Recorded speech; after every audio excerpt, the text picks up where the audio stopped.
All right. Good morning, everybody. Welcome to a special edition Saturday morning of the Gallop Out. I'm your host, Ryan Anderson, and I am really excited to be joined by our normal co-host, Jackson. Jackson, what's going on? Morning, man. I'm Ram. And other special guest, Noah, aka West Coast Bias. What's going on? We got the young guys on the stream today. We're going over the entire Del Mar Sunday closing day card. That's 11 races. So we got 2 picks in each race. We'll jam through it. We'll hope that we don't go too long. The goal is to keep it relatively short, but we have a lot of differing opinions in here. So I'm definitely excited to get this going. Bittersweet moment, closing day of the Del Mar Summer Meet. But yeah, how's everybody feeling? I'm excited. This is a great card. If you like prices, this is the card for you because there's not a strong favorite I think you can really lean on throughout this entire 11 race card. So absolutely. Coming up later in this card, I have my pick of the meet that I've been waiting. So that's my one single, and it is a price. All right. But other than that, it is just an extremely difficult card, but that's what makes the game fun. Noah, how are you doing? Doing all right. Thanks for having me, fellas. Absolutely. You got a couple hour jump on us. You're out in Kentucky, so pretty jealous that you got to sleep until like 9:30 or something. It's pretty early out here. Yeah, no, I was surprised when you asked me to do this early because I'm on the college sleep schedule, so it was tough for me to get up at 9:30, let alone start a show at 8. So that's awesome. Love it. We got Terry Frank in here. We got good morning, gents, and Noah. There we go. All right. Let's get the show on the road. Yeah. Pop right in. I'm excited to get this going. We'll start with race 1. It's quite the race to start off with. It is a 6 furlong claim, 16 non-winners of 2 lifetime. I saw it 8-4. Jackson saw it 3-1. Noah saw it 4-3. We'll go to Noah to kick it off with the number 4. That is Smile, Baby Smile. What did you like here? Yeah, so with Smile Baby Smile, in these low-level claimers, I'm a big fan of betting Hess, just because he's really good at these horses that are pretty below average. But if you look at her PPs, she ran at Del Mar earlier in the meet for 40. That was way too tough for her, and then she took the big drop down to non-winners of 2 lifetime for 12.5. She wasn't getting to Love Our Family that day, who actually came back and won. She's rattled off back-to-back victories. She stumbled at the beginning of that race. That was also a mile, so she's cutting back. She goes into the hands of Robert Hess, and the idea is if you've got horses in front of her like the 3 who I've gotten second, and they're tiring late, I think this is one that'll just is just starting to get going. Yeah, absolutely. As you can see, I had the 4 second, so I saw it in a similar way. We'll now go to your second pick and Jackson's top pick. Jackson, would you like in the number 3? Let me scroll up so we can see Ace Baby. Number 3, Ace Baby. Nice name. I really like the last race. Kind of bumped around at the start, got in position down the backside, bumped around again when some horses came up drifting out. And what I really liked the most was that she was between rivals the whole time. She didn't get a breather any step of the way. A lot of pressure throughout. And still made a move at top of the stretch, got the lead, and then the big favorite came to her outside and went by her. Just couldn't quite hold that one off, but did hang on for a second. The favorite was Princess Olivia, who came back and ran a pretty good third in one of the better claiming races you'll see of the meet. So wasn't a disgrace there. And this is one that's going to be forward, right? We talk about these lower level claiming races. You want a horse that's going to be on or near the lead, and that's how the track's been playing the whole meet. I like that the Bug Boy's on. Welfing Orantes, I think is how you say it. Me and Noah know quite well. He is a speed jockey, and he is just going to send his horse straight to the front. And that's what he done Friday and blew up the tote at 50-1. So I don't think he's going to pay $100 on Sunday, but he's got a good chance in this race. Yeah, absolutely. And, it doesn't hurt to see one of these bottom level or lower level claimings. And this horse is 4 for 5, second or better. Yeah. So that's always something you can kind of, look at with positivity. This race is pretty wide open. I went with number 8, Kathira. for Ryan Hansen, trained by Ryan Hansen with Kazushi Kimura on board. I think Hansen just kind of, I don't know, points for this type of the meet. I think he's had 2 winners this week. He had a couple last weekend. Obviously, he blew up the tote with that one turf sprinter, I think, last week. So I don't know. I think he's just getting hot at the right time. So I went with number 8, Kathira. I like the outside draw. I think he can also be forward. Comes out of that race with Ace Baby with the winner, Princesses Olivia. Finished fading 5th, but I like him coming back in this spot. Again, it was a wide open race. It's the day to find a price. So I like the 8 on the outside here. I think maybe he can sit a good trip, or she can sit a good trip, and maybe we get lucky. I want to talk about the 1, or I want you to talk about the 1, Jackson, before we move on. That's Respect the Crown, yeah. Yeah, Respect the Crown was a horse that I think was a little out of position last time. He was really close to a hot pace, and that's not really her style. She's going to do that all day. Not really her style. Look back, 2 back, she actually beat my top choice when she closed in a 4-horse field, which they don't see that too often, those smaller fields. Usually those are pretty speed dominated. So I think they're going to be more conservative coming out of the gates this time with this one. And if they do go too fast, which is entirely possible with these at this level, then she's the one I kind of want to see coming down the lane. Yeah, absolutely. It always helps to have a horse that can pass horses in one of these low-level races. So I completely agree with you. And Gary Studi has placed his horse as well, 4 in the money from 8 starters. So he's due to get on the board. All right, on to the next barn burner of a race here to open this really competitive Sunday card. That is race 2. This is a $16,000 claimer. It looks open, no restrictions, and we're going a mile on the dirt. Let me throw our picks up. Oh, I did. Noah, you and me kind of saw this the same. We got the number 7 on top. So we'll start with Jackson, who picked the number 8. That is It's My House. What'd you see, Jackson? This is just another speed play for me. This is going to be the speed of the speed. He's going to take this field as far as he can, right? And nothing wrong with the last race. So it's against much tougher horses with $32,000 claimers. These are 16. Went way too fast. They were winging on the front end, which I really don't mind, to be honest. If you're going to wing it, go ahead. Open up 5 lengths. That wins more than its fair share of races. You see these jockeys just open up, and they just keep going a lot of the time. So no problem with that. Just didn't quite work out that day. And that was a pretty solid field. Bright Leaf came back and ran 2nd on Pacific Classic Day against a Baffert monster. No shame in that. Leia's Candy came back Thursday and won by open lengths. So already productive race. And yeah, you're going to be winging it on the front end. Figures that fit. Let's go. It's my house. Awesome. It's my house. Moving on to number 7 that Noah, you and I picked on top. What'd you like here, Noah? Yeah, so with Trusty Rusty, I believe Sean Williams is the assistant trainer for Diodoro. Correct me if I'm wrong with that. But he's brought a couple of horses over here for the Ship and Win program, obviously.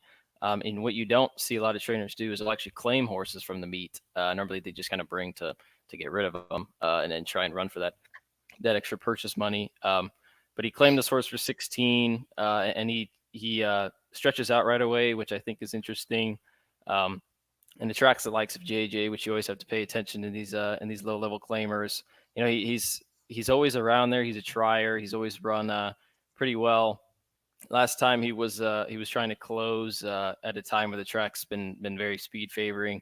So I think with the stretch out, it'd be a little bit closer and just kind of a fresh face in a race like this.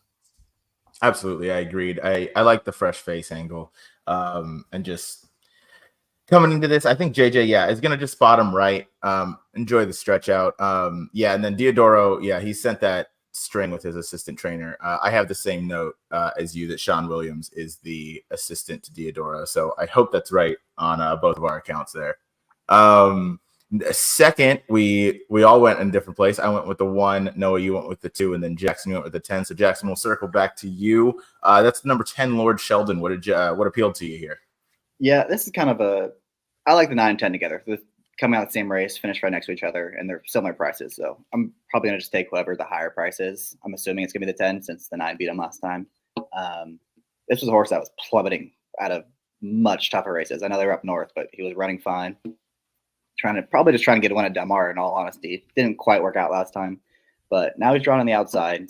He won't be on the lead, but he'll be close. I think he'll be, 3rd or 4th probably throughout. And he's 10-1, so again, just a value play as my second pick. I'm gonna lean pretty heavy on the 8 horse. Nice. Yeah, and then Noah, you went with I forgot. You went with the 2 horse. Okay, yeah, right next to me, down on the inside. That's Stop in a Tress or Stop in a Tray. I don't know. Yeah, going for a price as well, similar to Jackson. Stop in a Tray, I think it is. I liked him a little bit on the opening weekend. He ran okay, lost Atomic Drop in Tyshawn, and then came back for 12.5. And honestly, that was a pretty good 12.5 race. Zimba Warrior was a horse for Hess, who I think improved his career best buyer by like 12 or 13 points. And then Upstart Yankee came back and won. I think he came back and won in wire to wire fashion in like eight or 10 claimer. Tiz Talk's not a bad horse. So that was a pretty good 12.5 claimer considering Valbrand Gruhoff's horses have really not been running very well. So I think that's, even though Savage's not, I wouldn't say necessarily a trainer upgrade at this time in the meet. Just a kind of change in scenery might be something that this horse needs. And Savage's, even though he's running 8 runners, he's got a first, second, and third. So his horses are running all right. And then you got to pay attention to Freysu hopping on for this horse. Yeah, absolutely. I was just going to mention Freysu was aboard for the 1 ride for Savager. You see they connected at a $38 price. So you might get a similar type payout here because I think this horse does have a good shot to be ignored and honestly is not bred poorly at all. Into Mischief out of an APND mare, like that's nothing to laugh at. And sometimes breeding just kind of gets you this far in a race like this. I didn't really see too much of a price for me in second. I went with the number 1 Mobu. I thought that last race and then the race 3 back were both good enough here, especially if there is enough pace.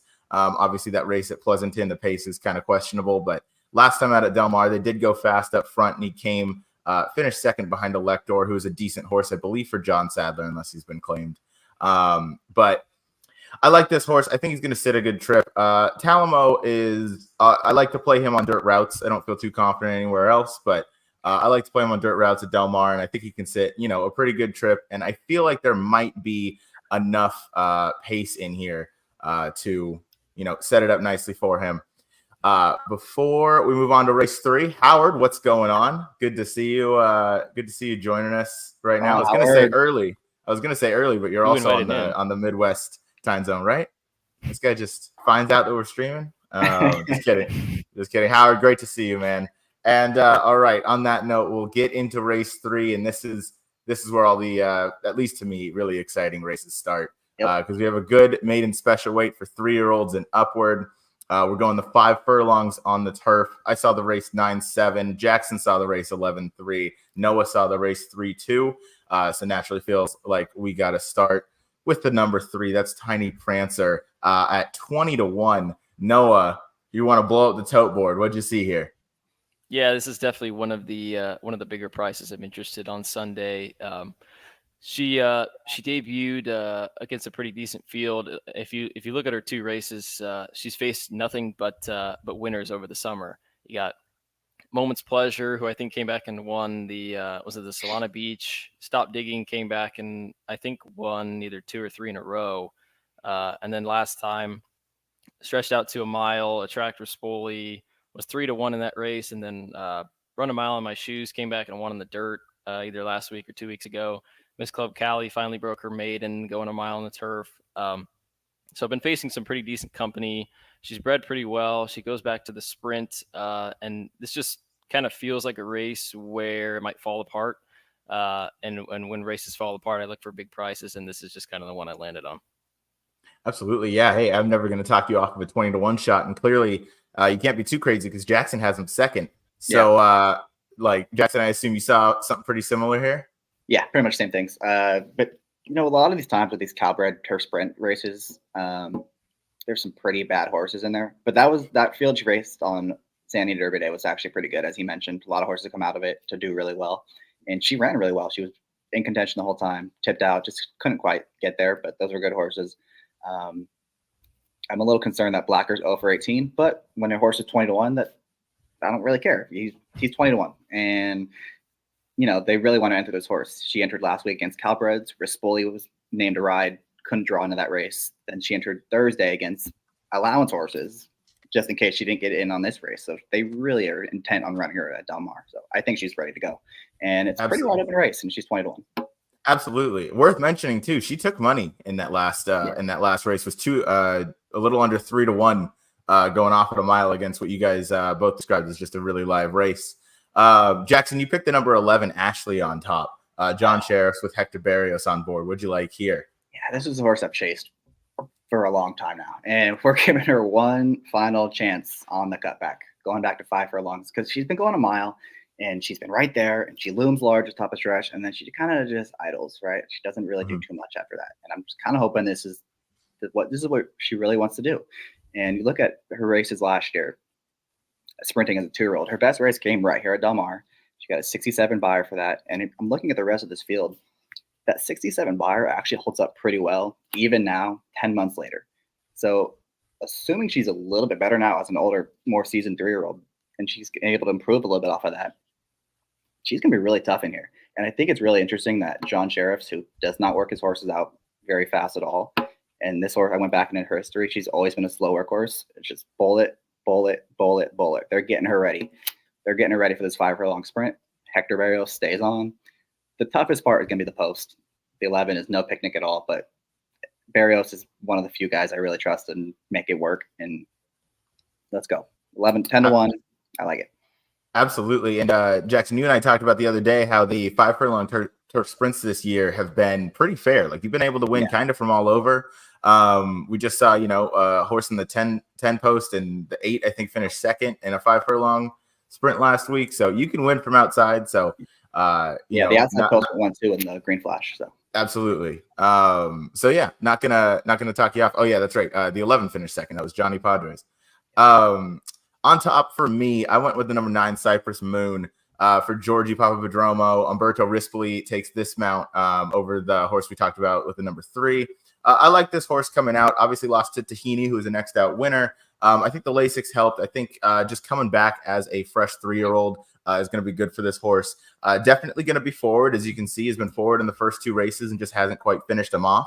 I'm hoping that stringing 2 races together just has a little more fitness on the edge there. And I'm never going to Rispoli, if it's anywhere near 8 to 1 on this horse, that's going to be a good enough price for me. I don't know that we'll get that.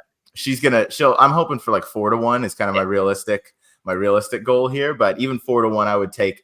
Georgie's been hot the past week or so. He started the meet.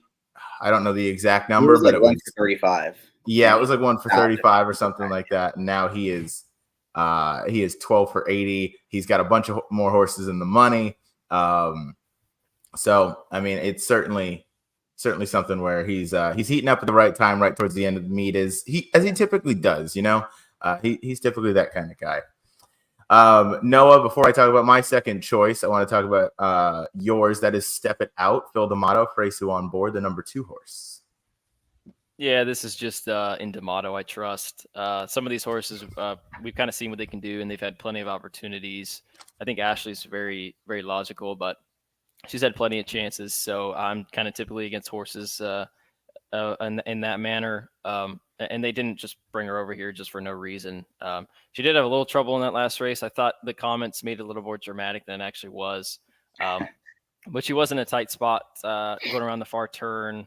I thought she had somewhat of a clear run, but again, a race where I think there could be quite a bit of speed on the cutback. She's going to be running late. I guess the price would be the worry with her.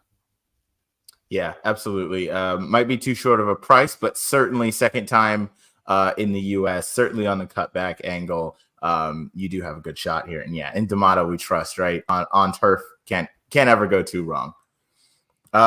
Horse I picked second, another trainer that's having a great meet, especially on the turf, that is Carla Gaines. So I have Lovin' on the Run second. Obviously, JJ Hernandez, the meet's leading rider, sticks here. Carla goes blinkers on, which is a move that I love to see here, especially on the cutback. I think it really sharpens them up.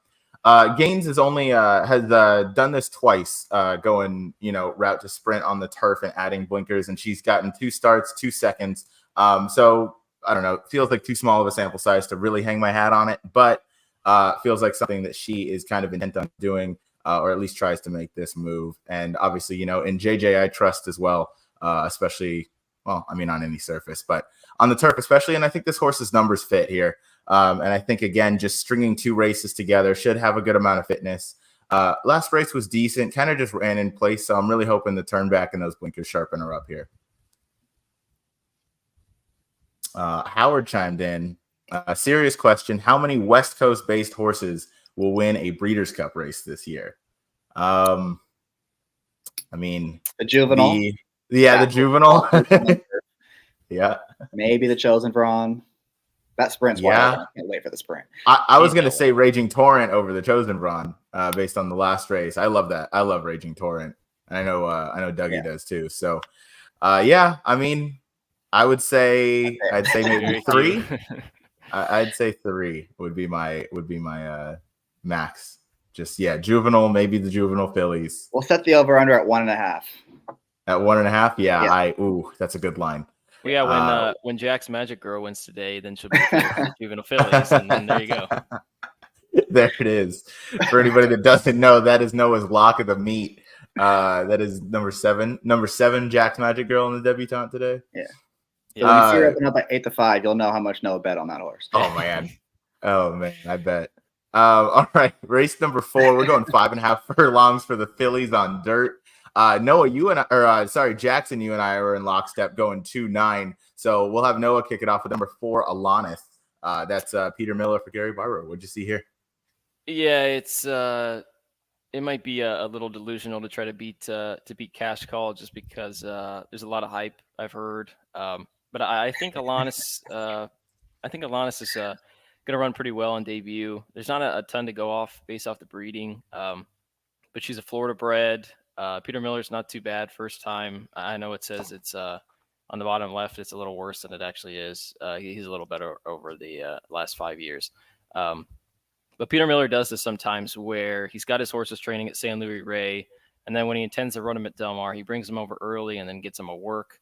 I love that work out of the gate, going 59-4 for 5 furlongs. I think Peter Miller thinks that she can run with the Baffert, so I'm going to take a shot at 9-2. Absolutely, yeah. I'm not gonna talk you off of that. And then we all have this Baffert horse somewhere. So Jackson, I'll defer to you right now. What'd you like here? Just real quick, if I'm not mistaken, I think Miller were the first timers at Santa Anita. He's atrocious, like really, really bad. And he brings him to Del Mar. His percentage goes way up. Like he's pretty respectable at Del Mar. At least once upon a time. I don't know if that's still the case. Check, because we have this wonderful. Yeah. Where am I trying to go here? Use today's track. Took me so long to get used to. We're going. It's insane. I know we're going a lot better. Obviously, I'm sure if I go on dirt, we're gonna look even better. Yeah. Better numbers for sure. Not 7%. Not 7%. And I think the intention is there. I'm in agreement with you guys. Peter Miller, the first time starters, his numbers for whatever reason just don't add up to his intent here. He has certain days where he definitely tries to win. So now we'll go to the number 2. That's Cash Call for Bob Baffert. What'd you like here, Jackson? Yeah, I mean, this horse, they paid $600,000 for her this year. January full, she's probably supposed to win early, I would imagine. I'm a little concerned about that work tab. She was working at Los Al middle July and didn't work again for almost a month. So that's a little concerning. But I was able to watch her last couple works on XBTV. She looked good visually. She looked really good, actually. She looks like she's really fast out of the gate. And she worked out with the horse that's entered on Saturday into midnight. So keep an eye on it and see how that one does. To be fair, she smoked that horse. Wasn't really close. So if that horse runs well, then definitely upgrade her. Not one I'm going to be betting super heavy. And again, that break in the work tab concerns me a little bit. But she's obviously the one to beat. I didn't think this was the deepest field of 2-year-olds that we've seen at this meet. So kind of just taking her by default in this spot. Absolutely. I saw it kind of similar to that. I know the work tab doesn't jump off the page with that missed work of missing about a month or longer than a month. But something about Baffert when he only enters one horse that just tips it off to me that this horse is kind of meant to win. Like if he enters 3, I know that none of them are really ready. But when he only enters 1, I think more times than not, he wins with that one and normally in pretty convincing fashion. So that's just a pattern I've seen with him, especially at Del Mar. And closing weekend, he obviously aims to win every time he enters. But McKinsey's had some really good 2-year-old first-time starters. You mentioned the purchase price of $600,000. That's 20 times what the sire fee is or the stud fee is. So that's certainly nothing to scoff at. So yeah, nothing creative for me on top either. Went with the 2 by default. Horse that we also both picked underneath, that's Practical Dream, practical joke horse, trained by Tim Yaktine. Would you like here, Jackson? Yeah, Yaktine is one of the few trainers of this meet who's been able to beat the Baffords first time out. I think he's done it twice already. Mm-hmm. And steady work tab, not super fast, but just consistent, and looks pretty good on video. I actually was working out with the Futurity horse later that Yaktine has. That's McKenzie Street, I believe. Yeah, McKenzie Street. And was pretty much heads up with him the whole way. And, they obviously let McKenzie Street go because that's the grade 1 horse. So, but it looked like she had a lot more left in the tank. And the fact that, Yaktine is putting those two together, you typically want to put horses that have equal ability going in the workout. So I think that kind of speaks volumes about what they think about this filly. They paid a lot of money for her, and 10-1 is a pretty good price. So I'm probably going to do exact with those two. Lean on the 2, but then the 9's got a chance in here. Yeah, absolutely. I'm obviously in complete agreement with you here. Yaktine obviously used to be, I believe, an assistant to Baffert. Yeah. So, he knows how to have him cranked up early. He knows how to work him in, I assume, a similar fashion. I think a lot of that has translated to the track with his first-time starters, and they're a lot more well-meant and a lot more. They're sitting on go more times than not. So yeah, I was with you here. I also love Practical Jokes debuting sprinting on the dirt. I think that's probably Practical Jokes' best angle in terms of successful production. So I was with you on that one. Yeah, we were in pretty much lockstep. Which maybe that's a good thing. Maybe that's a bad thing. We'll find out come race 4 tomorrow. Moving on to race 5, we got a good allowance race. We're going a mile and a 16th on the turf. Starter allowance, $50,000. We saw this one. I saw it 4-8. Jackson and Noah in lockstep this time with 6-8. So Noah, will have you take this one. Dealer special. Would you like here? Yeah, I believe Dealer Special ran. I believe that was the last day of the LRF contest. I think Jackson, you would know about that. Mm-hmm. Not good memories. If I'm bringing those up, I'm really sorry. No, I did like Dealer Special quite a bit. Yeah, I liked him quite a bit that day. He had run into maiden 50s, and then they finally gelded him, and then Baltus actually brought him up in class and protected him. Got a really pretty good trip. He stretched out to the mile and 1/8, which I did like, and it was a solid win. So I'm gonna bet him back here, just because Baltus has been very good with these 2-turn horses. Rispoli stays. I just see him sitting a really great trip. And then I'll go into the 8, Neshoba's Joy, who I actually liked quite a bit last time. Second time off the layoff for Carla Gaines. It looked like that race, from a pace perspective, held together pretty well. This is a one that was seriously making up some ground. I don't love the switch to Joe Talamo, but I thought it was a decent of a price to take a shot with Neshoba's Joy. Absolutely, yeah. Jackson, you want to touch on the 8 or the 6 here? Yeah, I'll start with the 8 as we're already here. Agree with everything you said. Pace pretty much held together. Those two ran away from the rest of the field. They were 4 lengths clear. You don't see that too often in turf races. And the horse that won came back and ran pretty good third against allowance horses. Pressed the pace, going 11 furlongs. It was fast pace and more than held its own. So it looked like it's a pretty live race. And I like that all the speed is drawn outside. These mile 16th races, it's a very sharp turn into the main course. So all those horses, I'm assuming, are going to have to really go fast early to get position. And this is the deepest closer, best kick. So that might really benefit the 8 horse. And then I agree with everything he said on the 6. Super logical. Should get a good trip. This 3-year-old is basically paired up by her tops. So I'm not going to be surprised at all if he takes a big step forward today. Yeah, very logical favorite. Absolutely, yeah. I went with the number 4 on top. Went a little different route. I went with Phil D'Amato. Phil D'Amato would trust, especially with Hector Barrios on board.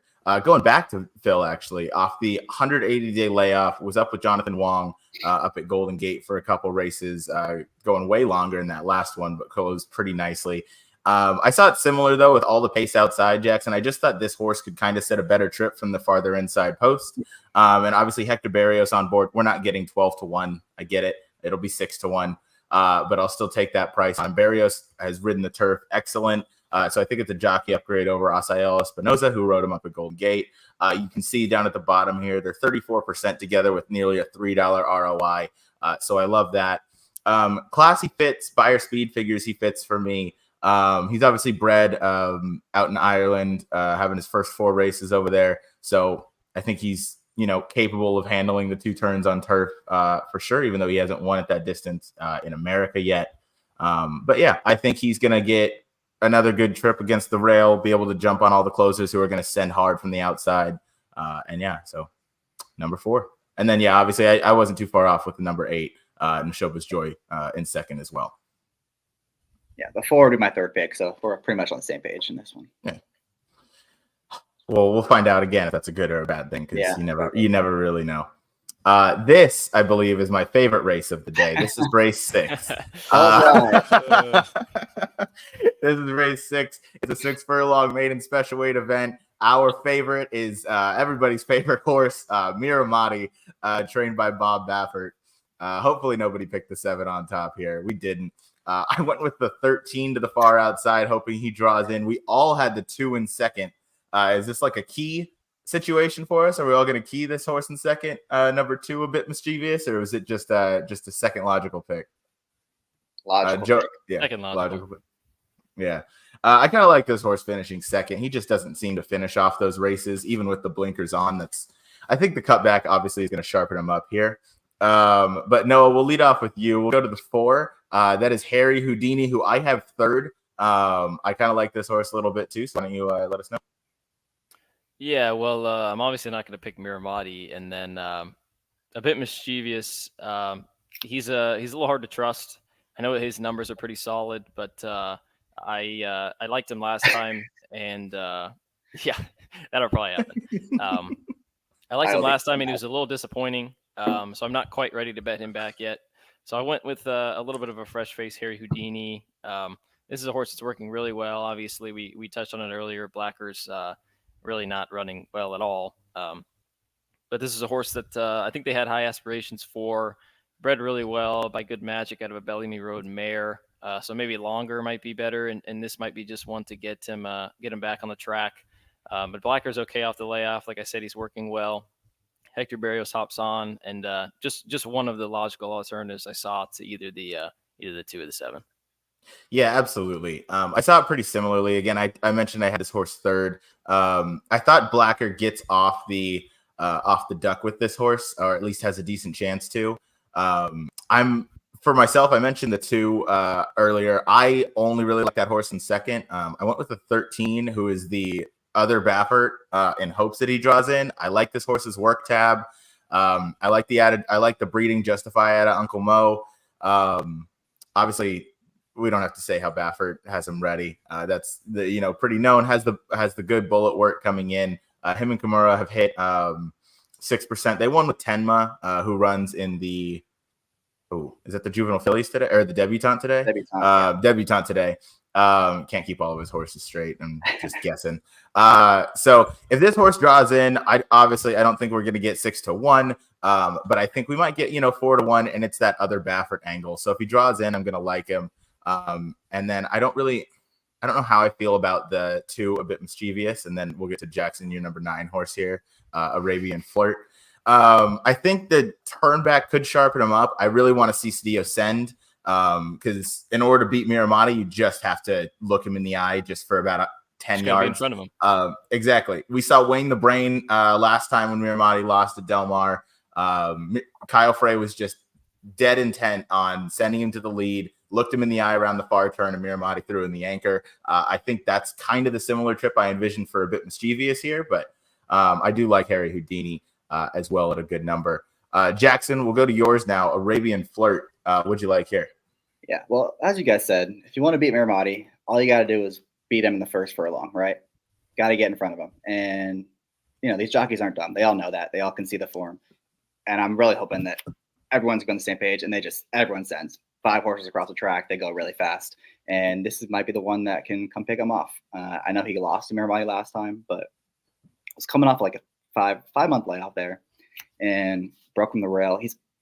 It looked like on the video he's a pretty big horse because he broke pretty well, and then they tried to angle him to the outside, and he kind of had trouble doing that. He lost a little momentum. And that was kind of the difference there because he was right behind the pace at one point. And, I like that he split rivals, came running on late. I kind of think he's a two-turn horse. I'm watching both his replays and his gallop outs. He's gallops out really well. And like I said, he's a big horse. And I don't know if it's going to matter today because if the way I see the pace developing comes into play, then he's going to be the one that comes late when they're all falling apart. I like that they're finally putting a second race together. But even that debut wasn't too bad. That was a really good field. Lajos, Feel the Magic, Ball Don't Lie. A lot of horses have come out to win. So, I don't know. Diego Herrera, he likes to be on the outside, and that's kind of what we want to see here. Wide sweeping move coming down the lane late, 12-1. Absolutely. Yeah, definitely a big horse. I noticed that last time too. Just wasn't too comfortable shifting out there. So hopefully, just cleaner trip here. And I'm with you. I think every jockey has seen that, if you send it, especially after Frey put him on display at the last race with Wayne the Brain. I think just you look this horse in the eye, everybody knows that horse is going to fade. So I think that's kind of the goal everybody has right now. So I'm with you. And the West Coast jockeys can actually do that. If you saw this kind of race at like the Naira circuit, for whatever reason, Miramati would be walking on the front end because no one wants to get into a duel. But out here, all these jockeys love to just be aggressive and send to the lead. And it definitely doesn't hurt that speed is, always key at Del Mar. Yep. Yeah. Oh, sorry. I thought you had one more thing to add there. Oh, no, sorry. No, we're good. Oh, all right. That's race 6. Yeah, I'm hoping the 13 draws in. That would make me feel really good, or a lot more confident in this race because I don't have a whole lot of conviction. It would probably be pretty deep if I'm fading Miramati or when I fade Miramati. Race 7, we have an optional claimer. Non-win is a 1 other than going 5 furlongs on the turf. We're back to differing opinions here. I saw the race 5-9. Jackson, you saw it 8-4, and Noah, you saw it 2-5. Noah, we'll go with you 2. Red Pill, who's a decent horse in his own right. What'd you like here?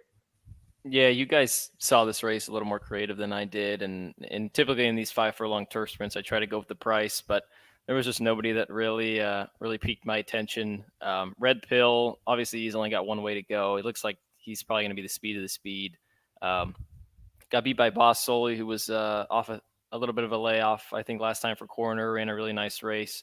News at 10 will come back today, I'm pretty sure, stretching out to 2 turns. So we'll kind of see how that race plays out. I think second time on the turf, Herrera's just going to send him to the lead, might take him the whole way. And I really wanted to try to beat Disco Tribute in second, just because it doesn't look like he's been facing nearly as tough as this group. I mean, he beat Lemon Sushi, who's a bit of a second-itis patient there. But he got a pretty good trip last time, and it looks like he might get that same trip. Rispoli stays. Velocity's been firing on all cylinders at this meet. So I really wanted to get creative, but I think it's probably one of those two. Yeah, absolutely. Red Pill, I have third. Disco Tribute, though, we'll just stick on that one for a sec. Yeah, I saw it the same way. I think this horse is just going to sit the right trip, can sit kind of right behind, right off that pace, going 5 furlongs. Rispoli obviously can close. And then, being basically 6 for 6 in the money with 3 wins at this distance of 5 furlongs, you can tell this is the, horse for course or, distance specialist type angle. Has the win at Del Mar. You mentioned Delasi's having the great meet. So I didn't see it too creative. And then now we'll go to Jackson, who has the number 8. That's Please Focus. Would you like here? Yeah, this to me is a horse that if he was trained by D'Amato, he'd be 2-1 in this race because his figures at 5 furlongs are probably the best in this field. He's ran 89 and 90 in his last 2 of his last 3. The one between he ran 79 with not a great trip at all. Loved his last race. I know that was against open claimers, but Tiger Hunt is razor sharp right now. He won opening day against optional claimers, came back and won this race. Then yesterday he came back against, I believe it was $80,000 claimers and ran 3rd with a terrible trip. And he almost won that race too. So lost to a razor sharp horse. No issue with that. And he was on the lead that day. 3-horse duel. The other 2 horses finished, I think, 6th and 7th. They were off the board. And this horse doesn't necessarily need the lead. You look at that race on May 17th at San Anita, he was able to stalk the pace from just off of it. I'm a little surprised he's 10-1. I feel like if he was different connections, he'd be lower because his figures fit. He's fast. He's going to be 4 in these 5 furlong sprint. and he's been my top pick in here. Awesome. Yeah. Hey, 10-1 wouldn't chalk you off, and I'm in agreement. Yeah, I think if this horse was trained by a Phil D'Amato or mainly Phil, yeah, he'd be way lower. So hopefully you can get the price. Hopefully Bays works out a trip, and George Lopez, he's over 20 at the meet, but he has 6 in the money, so it tells you that he's at least placing his horses kind of where they deserve to be placed. Horse I had in second. Before we get to your second choice, Jackson, I had the number 9. That's Seismic Spirit. Rayla Gutierrez, Peter Miller on board. We got 20-1 on the morning line. Obviously, the buyer figures are pretty light here. I just thought that last trip was pretty rough for him. He definitely got impeded. You can see he got put up to 5th after, Foreign Spirit got DQ'd out of that spot. I don't think he was going to win or do anything crazy. And obviously, that was a $28,000 claimer. I just like him coming back here. Raylu's been really good at these turf sprints this year. He's been aggressive. He's gotten his horses in good spots and positions to win, especially for Peter Miller, who we know aims for this meet, and so does Slam Dunk Racing, which is who the ownership group is here in this spot. Bred to love the turf out of Lope de Vega Sire and then Irish on the bottom. So all of that was enough for me to pick this horse in second. I think, again, Disco Tribute's going to be tough on the front end. But underneath, I thought you could maybe find a bit of a price. And then number 4, we got Sorrento Sky. Jackson, you like this horse in second? Yeah, I'm actually gonna be locked up with just the 4 and 8 in this race. So all my horizontals is just 4 and 8. I don't need anyone else. I got my 8 horse as a speed, and this is my closer. And he ran pretty good first time out at Santa Anita. He won and came back against open company, or against winners, I should say. Ran okay. I'm kind of hoping this 5 furlongs is what he wants, because he ran really well overseas. Big field, finished second by head at 5 furlongs. They were well clear of the rest. And he runs well fresh, which isn't surprising for a D'Amato horse. Drawn inside with Frezu. And again, he was just kind of flat. Wasn't really finishing out those races going longer. So I think this is kind of going to hit him right between the eyes. Yeah, absolutely. Yeah, I think that's all I had to say. Nice. No, I like it.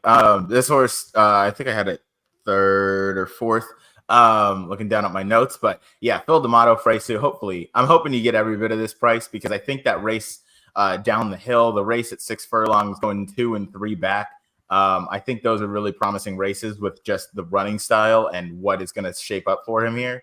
So I think he's got a good shot. Should there be enough pace on, and should Fresu kind of work out a trip.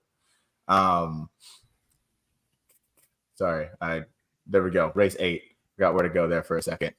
All right, race 8. Put our picks up there. Sorry, it's early. I'm, just trying to get our day started. We got a long weekend here. We got 22 races over the next 2 days. That pick 6 carryover. That pick 6 carryover is awesome. I saw this race. This is race 8. We're going 6.5. It's an optional claimer. It's state bred optional claimer. We're going 6.5. Non-winners of 1 other than. I saw the race 4-12. Jackson saw the race 5-8, and Noah saw the race 5-4.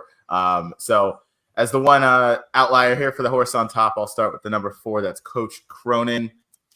I like this horse going 6.5 because I believe the race one back at Los Al is pretty good here. I thought there was enough pace here to set up for him.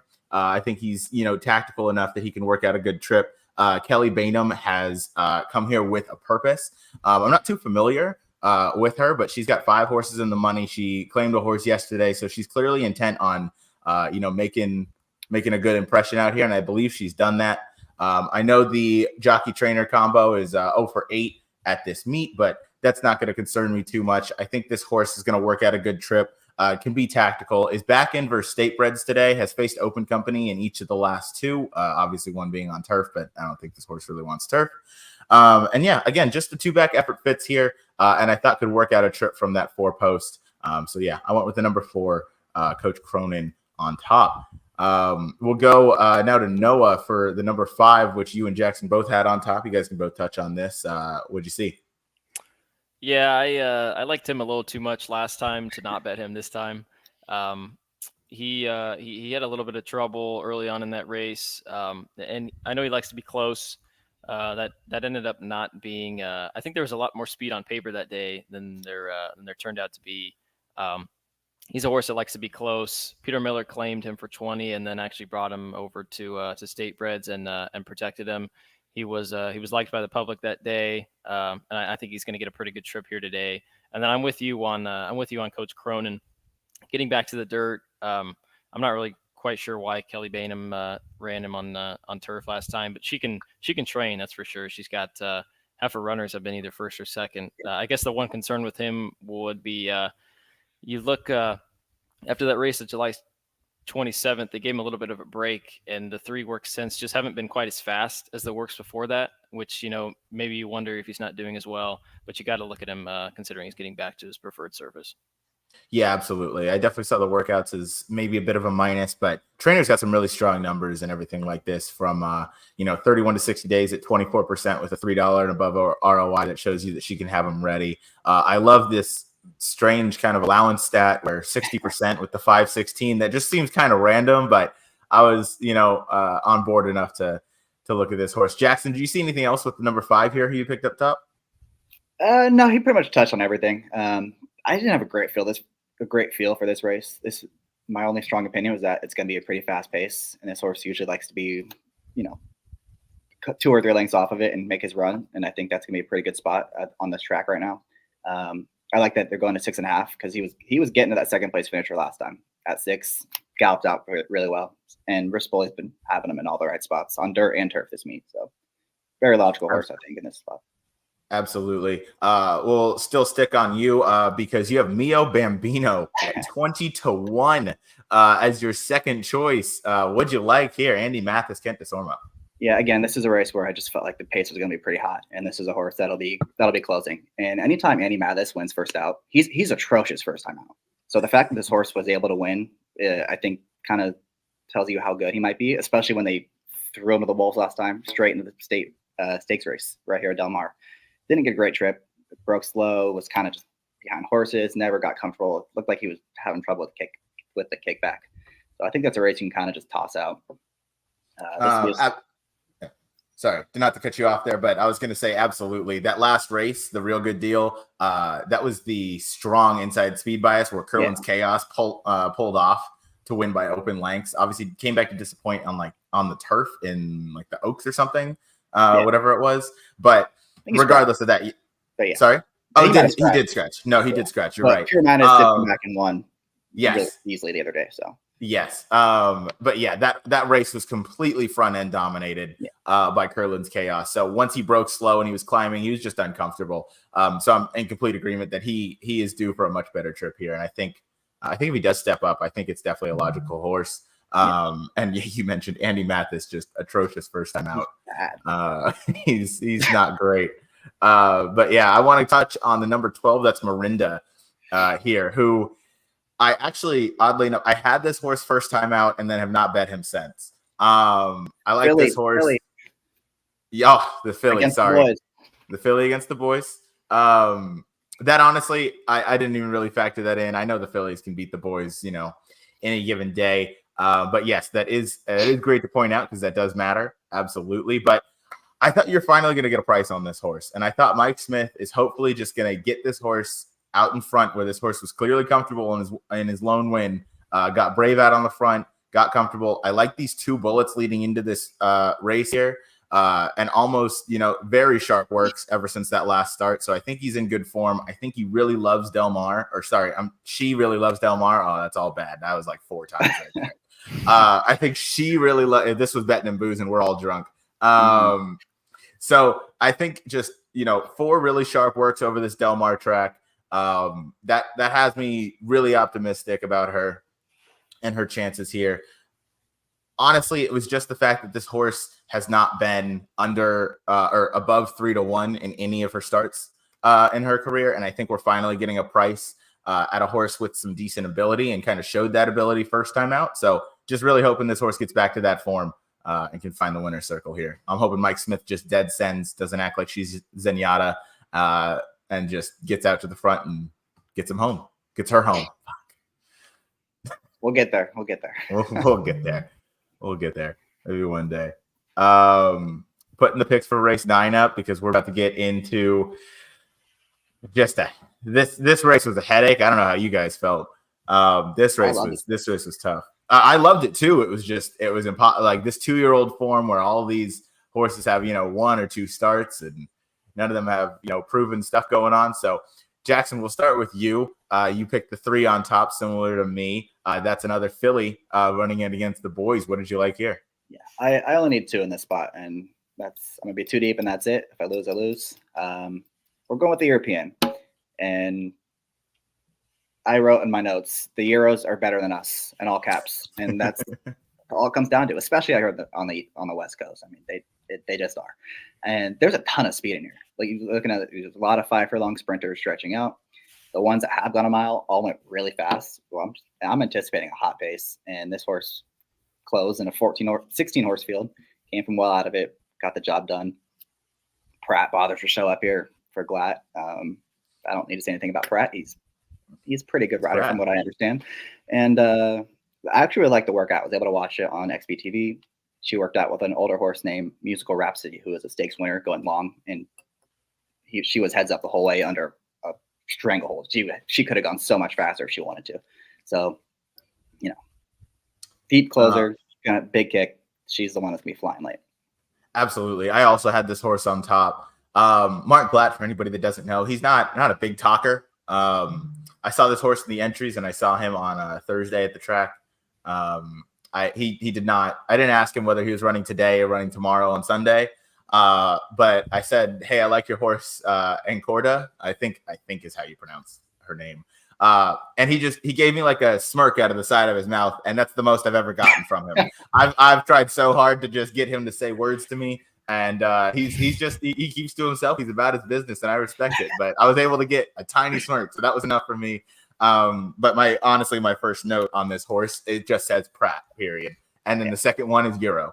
And I think in a race like this, it's that simple. Pratt knows Del Mar as good as anybody. I know he hasn't raced here this summer, but if he bothers to take a mount, this wasn't, in the next race, I'm sure we'll talk about it, but, $100,000 purse is nothing to scoff at, but he didn't need to take this mount. I think he wanted this mount in the hopes for maybe like a juvenile Phillies turf option.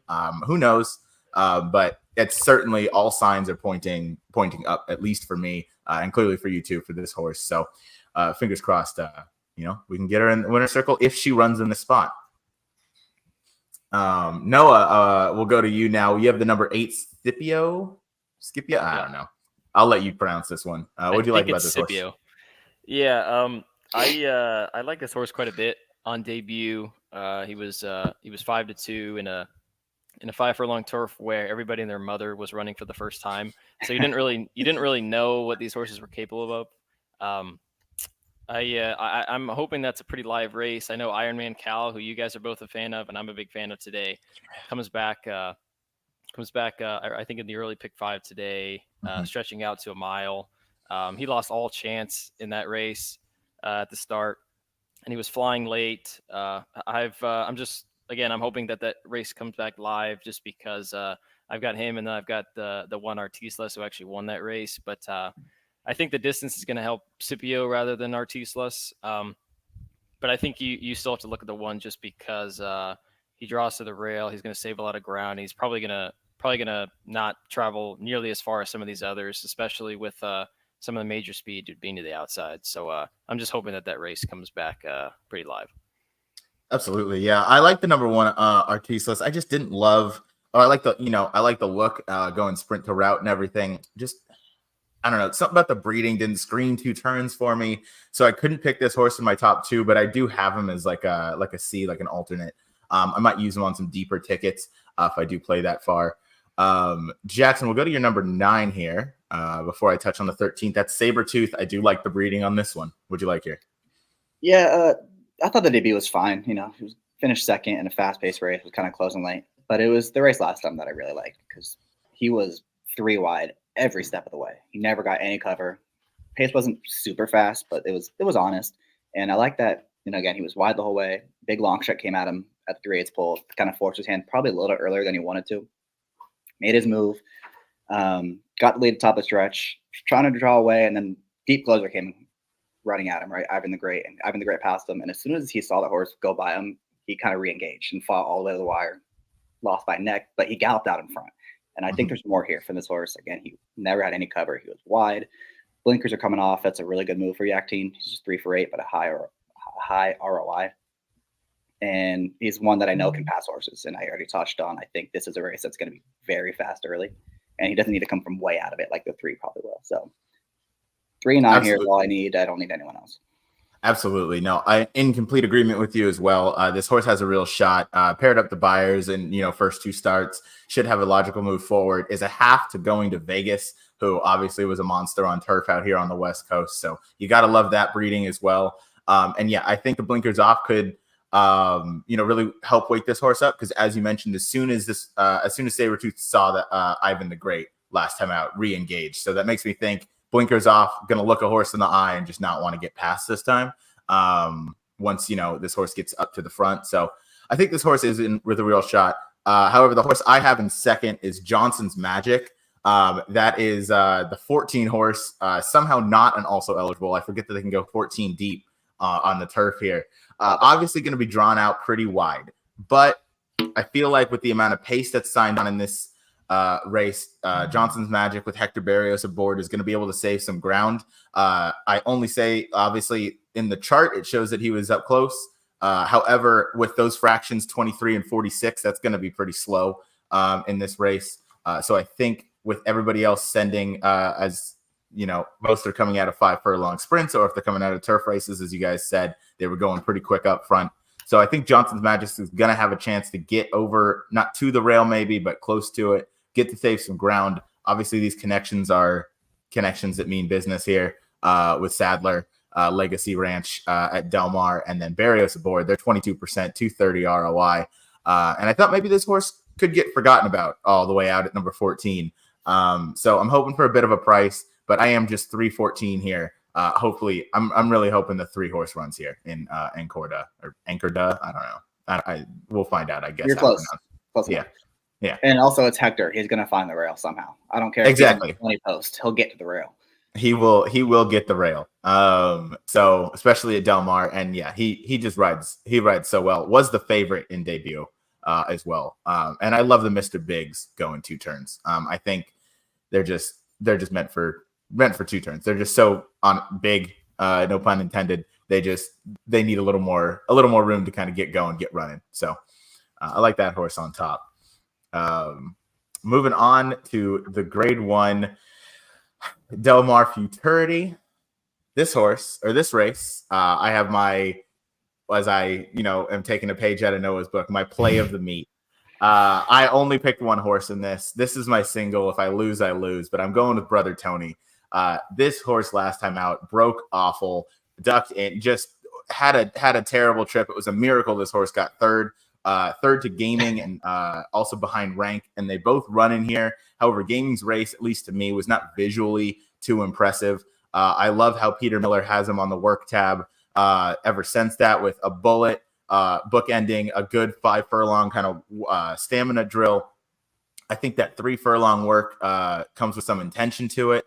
The 5 furlong gate drill is something I like just to kind of sharpen them up, because again, I think that experience really kind of taught him a lesson, because it's not every day that you see a 2-year-old break like shit and is able to kind of close and make up that kind of ground, especially at Del Mar. So I'm hoping the addition of blinkers sharpens him up. We've seen Peter Miller win this before in 2019. So I think he's got a shot. And play of the meet for me. You're going to get every bit of the 10-1. There are 3 other Bafferts in here. We'll transition over to Noah here to talk about the 2 Gaming, who I think has a real shot. But I am solely single to the 4 here, with all the hopes that he can upset the apple cart, if you will. Love it. Jackson, we'll go to you. What's you have the number 2 on top. Noah has him in second. That's Gaming. What do you like here? Yeah, we saw that last race a little differently, because I know you said you weren't too impressed with Gaming. I thought that was the most impressive 2-year-old race of the meet this year. 6.5 furlongs. He went fast early. 4-horse duel. He went fast late, and those horses were not getting to him. He smoked them. In the gallop out, he was way in front, and that was after a fast pace where those other horses had, all of the momentum theoretically coming late. The other big thing, Flavien Prat is on all. He has 6 mounts on Saturday at Kentucky Downs. There's 6 $2 million races, and on Sunday he is not riding at Kentucky Downs, where there are 4 $1 million races. He's coming out here to ride a $300,000 race, and he's coming out to ride this horse. He's leaving a lot of money on the table to ride this guy. He must think this horse is really good. He's going to be the second Baffert. I don't know. I really liked Rank that day, and he had no excuses. It wasn't close. Brother Tony, like you said, had all the momentum, but those guys were way behind. They weren't catching him at all. I just think this horse is really good. And again, Pratt, he's going to win. Sorry, guys. 7-2 gaming. It's Baffert. He doesn't lose these races. They just don't. Yeah, I mean, he was a little green. He didn't switch leads in the stretch, at least not till, very late. I give it, he galloped out really well. I don't think any other horses were really coming other than Brother Tony. So, yeah, I mean, I can certainly see your point with gaming. I mean, obviously, it's a Baffert. Pratt decides to be here because I think he wants a juvenile mount because I think this horse does have a shot at that. Yeah. And by no means am I saying, the Bafferts aren't worth anything here. I just think this horse is going to want 2 turns. And I don't know that he faced a whole lot in that first race other than Brother Tony, who broke like shit. So I'm thinking Brother Tony's gonna spring the upset. But hey, Baffert's always dangerous for a reason. He clearly knows how to win this race. I will say, watch to see how I don't know how you pronounce Arkai is running on Saturday. He was the other horse that kind of dueled with him and held on. He was 4th in that race. He's entered on Saturday. So if that horse runs really well, then I'm going to upgrade gaming even more. Nice. Yeah, certainly. Again, no hate on that pick. I do want to go have Noah touch on number 6. That's Mackenzie Street, trained by Tim Yakteen, a first time out that I believe also beat a Baffert. Yeah, that was one of those few instances that Jackson brought up earlier, where Yakteen actually took down one of these Bafferts in one of those 2-year-old races. And maybe Emerald Bay, even though he came back and won, he didn't really flash what maybe they thought he could do. So maybe he's just not the horse that they thought he might be. But I still thought the debut was impressive. I love the fact that he's drawn to the outside, just because either one of those Bafferts, either Getaway Car or Gaming is going to go. They're not gonna duel. I wouldn't think they would duel with each other, but I figured Mackenzie Street will probably sit 3 wide just off of him, either in second or third. Even though he got the lead last time, and it looks like he's pretty speedy. He did it pretty naturally, and he had Emerald Bay kind of breathing down his neck through most of the backstretch. So I think there's more to it. He's working really well. I think the stretch out, the addition of the furlong and a half is going to work out well. And I think this is one that we can maybe catch at a price. I'll definitely be rooting for Brother Tony, though. I'll definitely have him in tickets. I appreciate it. Yeah, no, this horse Mackenzie Street looked good on debut. Draws nice today, kind of outside speed. And I think Citizen Bull, who I did love first time out. No, I want you to touch on this because you have him second. When I saw Martin Garcia aboard, that was an immediate single for me. Was here to ride Buku that day in, I believe, the Oaks. And when I saw Martin Garcia, that's an old Baffert favorite. They used to have a lot of shared mounts together. But that Citizen Bull I liked first time out. I think has already shown the ability to kind of rate that speed and go. So this was the Baffert I was most worried about in the field here. Noah, what'd you see? Or sorry, Jackson, what'd you see with the 7 and second? Yeah. My fault. I remember watching a Baffert interview before this race, and he said that this horse is going to probably need a start. And that surprised me because it was Baffert, and it surprised me because that ended up not being the case at all. He won that day. They were 7 lengths clear of the 3rd place finisher. Smash It's faced a couple of Bafferts, and unfortunately keeps running into Bafferts. He's actually he's in the same race on Saturday that the D'Amato horse I was talking about is in. So definitely going to watch that race on Saturday and see who does better. If Smash It romps, then I'm definitely going to upgrade Citizen Bull because theoretically he's supposed to take a step forward today. Drawn well, gets Mike Smith. I'm going to lean heavy on the 2, but again, if the Smash It runs really well Saturday, then I'll probably use the 7 a little bit more as a back. Absolutely. Yeah, if I was forced to use a second horse here, which I'm not because I'm only using Brother Tony, I would use the 7. I'd use Citizen Bull because I agree that also anytime Baffert says a horse needs one, that's kind of curious because he normally has them cranked and ready. Right. So for him to also win first time out, that's also saying a lot. Noah, did you have anything else to touch on with the number 2 gaming before we get to our nightcap? I guess it'll be interesting to see what the pace dynamic is, just because both gaming and getaway car, we've only seen them on the lead. I would probably assume. Well, I don't know, that'd be tough. I think gaming is just a faster horse in general. I do love the fact that gaming went 6.5 last time, whereas a lot of these others went 5 and 6. So I think he's got that going for him. I was back and forth with him just because when I watched it first time, I thought it was really impressive, kind of dusted that field. And then when I watched back, he was really goofy, didn't switch leads like he said. I think he's just maturing and he's working well. I think one you definitely have to use. But it'll be interesting to see what the pace dynamic is in here. Yeah, absolutely, it will be. You guys have any thoughts on getaway car? Because I know none of us used him, and he's 6. I was just going to touch on that. You read my mind. Yeah, I don't know. I mean, the first fractions of his races are slower than a lot of these in here, but you got to imagine from the inside post this time he's got to send. I don't know that he's going to love getting a bunch of kickback in his face. So I think this is the Baffert that goes to the lead. Obviously, with JJ aboard, he's going to know that too. I don't know. I know he won by open lengths. I just don't know what he faced. Like White Sands, who finished 3rd last race, is a half to Jackie's Warrior. That's a filly though. I don't know. He ran obviously against Smash at first time out, but who you mentioned, we'll see how he does today. But I don't know. I just wasn't sold on this horse. Obviously with Brother Tony, but aside from that, I like the 2 other Bafferts more.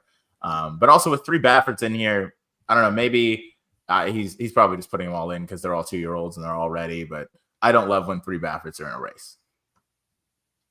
Yeah, I just hate the rail, and I think gaming's faster. So if he breaks slower than gaming, he's going to find himself in a tough spot, and he hasn't really proven that yet. Absolutely. And I think, again, the rail is a great point to bring up because, the 2-year-old on the rail, that's tough. And then, I think gaming's going to the lead, which means getaway car is going to have to rate his speed. We don't know if he can do that. I think McKenzie Street's going to send, hopefully duel with gaming, although Pratt's pretty smart, so we'll see on that. But then, I think that all just kind of sets up for Brother Tony. So I just like all the optics of this race. If getaway car was drawn outside, we might have a different situation. But Brother Tony, I'm really excited to watch this horse run. Hopefully he can take a good big step forward. And on that note, we got to move to the get out race, the last race of the Del Mar summer season.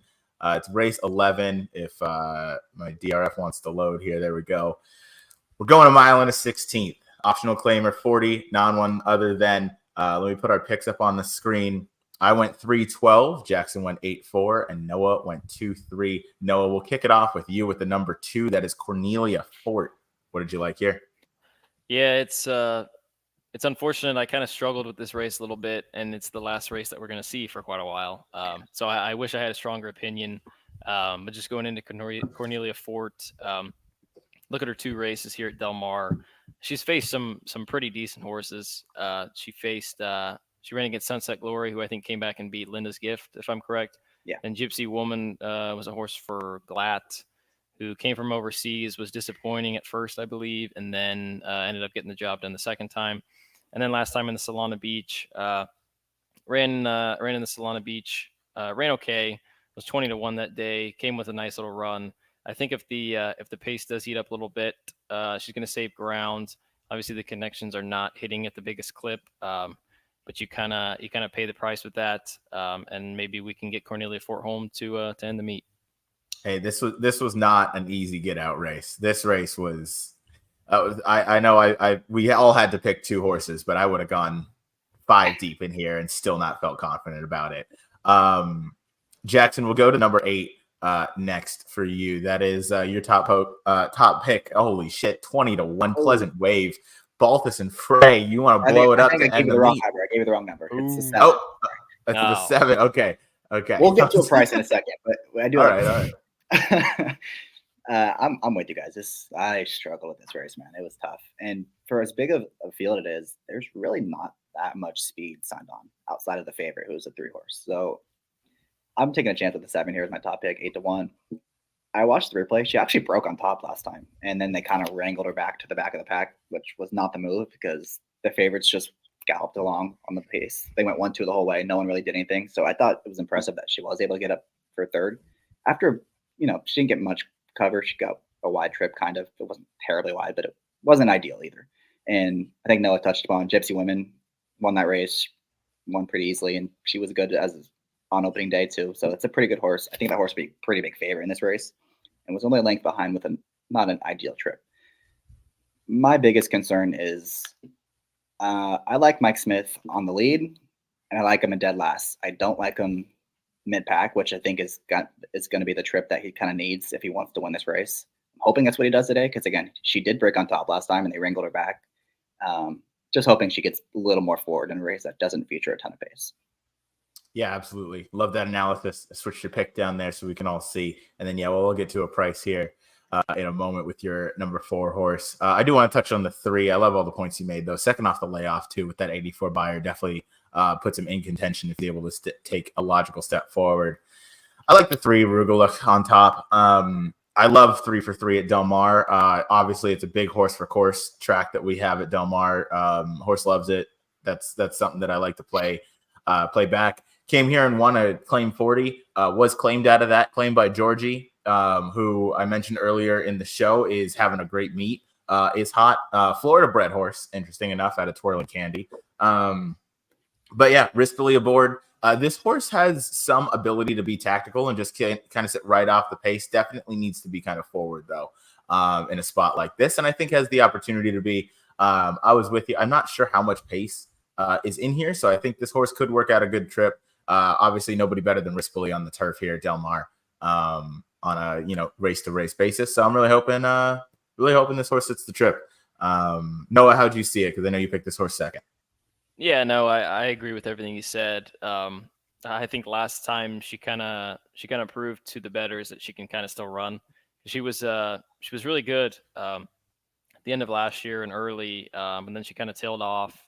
And then she kind of came back with that effort last time, which I thought was pretty impressive. Like you said, maybe not a ton of speed. Georgie P claims, which is interesting, and he's finally starting to get hot as we wind down the meet. And just a horse that loves Del Mar as well. And you got Rispoli. So just all those kind of angles. All those green flags, absolutely. Now we're blowing up the board with Jackson's second pick. That's Abita, trained by Antonio Garcia. Would you like here? Yeah, real quick. I'm going to use a 3 pretty prominently as well. Clear the horse to beat. Just takes the pedal to the metal in a race that does not have any pace. Loves Del Mar. All the points you guys talked about. And she'll probably be a lot lower than 3-1. I think she'll be like 3-2 probably with the way this race looks on paper. Abita, I'm going to like her a lot more if this 13 draws in, because the 13 has some speed, and if she's stuck on the outside, she's going to just send it, and that's going to possibly heat up this pace a lot more for this horse. I've bet this horse several times. She usually runs pretty well. I like that she's getting back to Hector Barrios, and that race 2 back at Del Mar. Same race as a lot of these horses came out of. Sunset Glory we touched upon is a really good stakes winner now. Gypsy Woman came back to win, and she was beaten half a length by Gypsy Woman. And I already said I think Gypsy Woman would be even money in this spot, and she's 30-1. Blinkers on, so hopefully they can be a little bit closer. She's got a huge turn of foot. It's not a long burst. It's a last maybe a furlong, and Hector's got to time it perfectly, but I don't think there's anyone else I'd rather have than Hector. Maybe Rispoli, but that's about it. I'll be surprised if she's 30-1, because I really do think she fits in here. It's all about the trip. Absolutely, it's all about the trip. I think the inside draw helps. My notes on this horse was 30-1, way too high, and trainer being 22% with blinkers on. That alone, based on and with the jockey aboard, the jockey does make a good bit of difference, especially at Del Mar with a jockey like Hector Barrios booked aboard on a closer as well. We saw what he did with Raw Ability and numerous others this meet. He just rides the turf so well. So 30-1 is way too high. I'm with you. This horse is going to be on my ticket, as it's one of the ones I noted down, but it's one of those races where I could go 5-6 deep and just not feel comfortable at all, just with how complex it is. Just to kind of wrap it up, I like the 12 for me in second. I like that Freysu lands aboard. It's first time in the U.S. Sometimes they kind of need one, but I think Freysu jumping here instead of, I believe where was it? The 10 Annie's Joy was his other mount in here that he had. I like that he chose this one. I think those Timeform US figures kind of fit pretty well here. The Timeform speed figures fit pretty well here.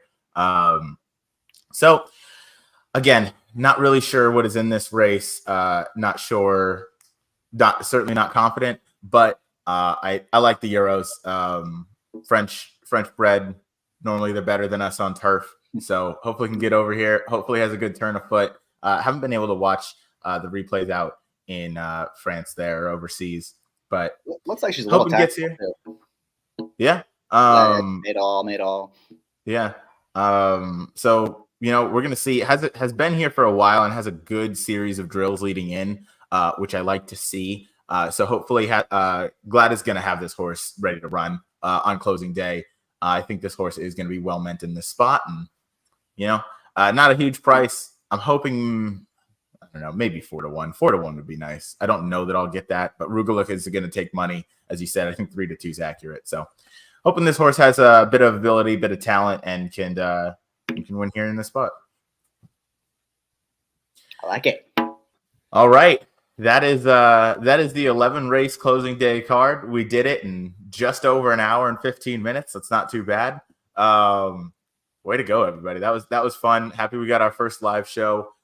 Please subscribe to all of us on follow us all on Twitter or on X, whatever the hell you want to call it. It's Twitter. Yeah, that was a fun day. This was a fun fun slate to go over. Closing day, bittersweet at Del Mar. This is the last one, but we have a great 11 race card today. This is Saturday. We have a great 11 race card tomorrow that we all just touched on. So Noah, you like anything else today? I think you already mentioned it. I'll just leave that one out there. I'll leave the rest to myself.